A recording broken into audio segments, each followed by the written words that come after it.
बिस्मिल्लाहिर्रहमानिर्रहीम। अस्सलाम वालेकुम। कैसे हैं आप सब? उम्मीद करती हूँ सब खैरियत से होंगे। आज मैं आपके साथ शेयर करूंगी पेशावरी नमकीन गोश्त की रेसिपी, जिसको बिल्कुल ऑथेंटिक स्टाइल से बनाएंगे और ये इतना लजीज बनेगा कि बस आप उंगलियां चाटते रह जाएंगे। नरम मुलायम मुंह में घुल जाने वाला ये नमकीन गोश्त बनकर तैयार होगा। बहुत ही कम मसालों के साथ इसको बनाया जाता है और खाने में इसका जायका बेहतरीन और शानदार होता है। तो इसको आप बनाकर बकरा ईद पर सर्व कर सकते हैं अपने मेहमानों को या फिर अपने फैमिली मेंबर्स को। सब आपकी बेहद तारीफ करेंगे। बस आपने कुछ टिप्स को फॉलो करना है, तो उसके लिए वीडियो को एंड तक देखें ताकि रेसिपी का कोई भी पार्ट आपसे मिस ना हो और ये मज़ेदार नमकीन गोश्त आसानी से आप बना सकें। तो चलें फिर शुरू करते हैं इसको बनाना। तो मज़ेदार नमकीन गोश्त बनाने के लिए 700 ग्राम मैंने मटन ले लिया है और जो मटन इस्तेमाल करेंगे ना, वो थोड़ा चर्बी वाला इस्तेमाल करेंगे। तो इससे नमकीन गोश्त का जो टेस्ट है ना, वो बहुत ही मज़े का आएगा।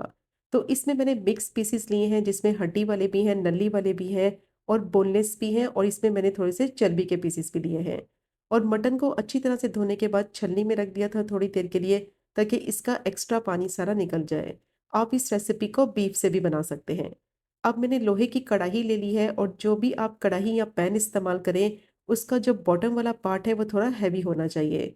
तो ये बहुत ही मज़े का नमकीन गोश्त बनेगा और ऑथेंटिक आपको फ्लेवर मिलेगा। अब इसमें डालेंगे 5 लहसुन की कलियां। तो ये बड़े साइज़ की थी, इसलिए मैंने 5 ली हैं। अगर आप छोटे साइज़ की इस्तेमाल करें तो फिर आप 7 से 8 डाल दें। 1 टीस्पून इसमें 700 ग्राम मटन के हिसाब से नमक ऐड करेंगे। अब मीडियम टू हाई फ्लेम पे अच्छी तरह से मटन को पका लेंगे।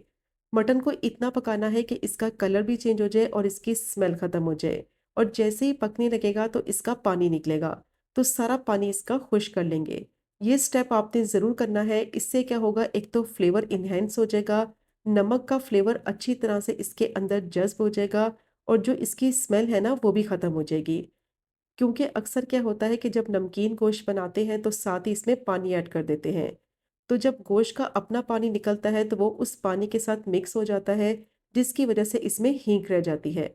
तो जब आप इस तरीके से मटन को थोड़ी देर के लिए पहले पका लेंगे, इसका सारा पानी खुश कर लेंगे, तो इसकी स्मेल भी ख़त्म हो जाएगी और बहुत ही अच्छा इसका टेस्ट भी आएगा।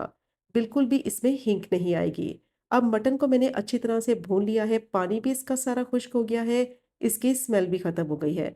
अब इसको गलने के लिए रखना है, तो इसमें पानी डालेंगे और पानी की क्वांटिटी उतनी डालनी है जिसमें मटन अच्छी तरह से पककर सॉफ्ट और टेंडर हो जाए।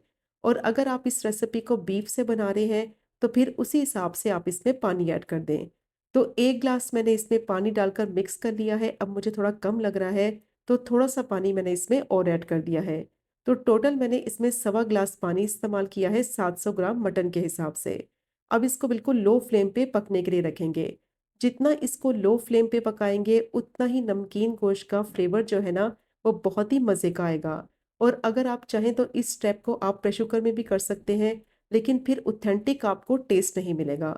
और जैसे ही आप इसको प्रेशर कुकर में गलाएँगे ना, तो हड्डियाँ अलग हो जाएँगी और गोश्त अलग हो जाता है, जिसकी वजह से इसका टेक्सचर भी खराब हो जाता है और फ्लेवर भी खराब हो जाता है।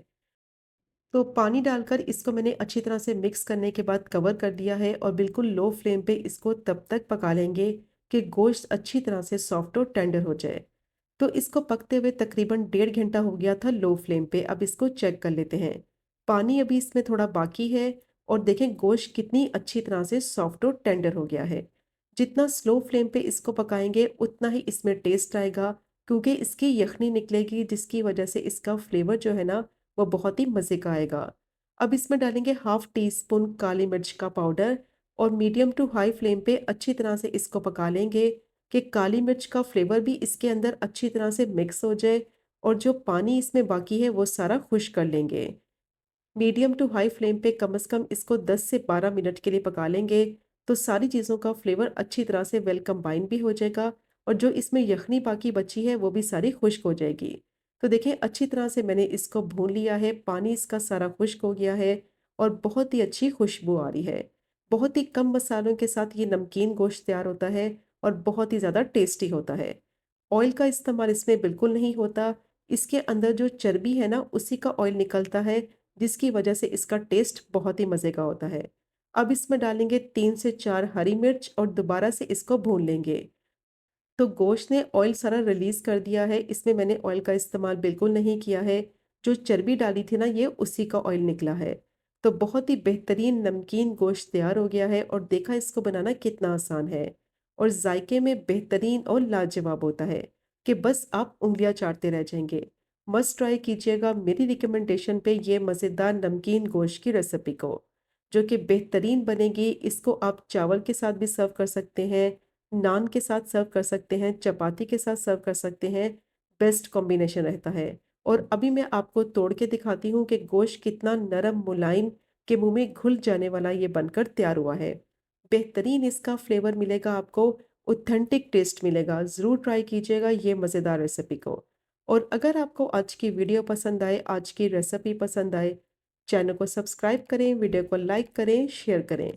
इंशाल्लाह मिलेंगे अगले कुकिंग व्लॉग में फिर एक नए रेसिपी के साथ।